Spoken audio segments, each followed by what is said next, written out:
Տեր իմ Հիսուս, կպատմես, թե ինչ է Սուրբ Զատիկը։ Սուրբ Զատիկը քրիստոնյաների ամենասուրբ տոնն է։ Այն հիշեցնում է իմ խաչելությունը,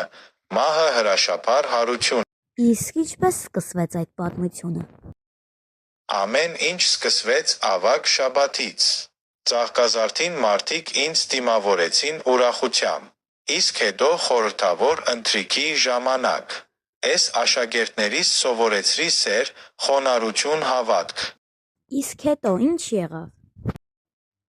Հետո ես խաչվեցի մարդկանց փրկության համար, բայց երրորդ օրը հարություն առա։ Այդպես Սուրբ Զատիկը դարձավ կյանքի հաղթանակի տոն։ Իսկ ինչ է սովորեցնում մեզ Սուրբ Զատիկը։ Սուրբ Զատիկը մեզ սովորեցնում է, որ սերը, հույսը, հավատը միշտ հաղթում են ամեն դժվարության։ Շնորհավոր Սուրբ Զատիկ, Տեր։ Թող քո սիրտը միշտ լցված լինի լույսով, սիրով, խաղաղությամբ։ Քրիստոս հարյավ իմերելոտ։ Օրհնյալ է հարությունը Քրիստոսի։ Շնորհավոր Սուրբ Զատիկ։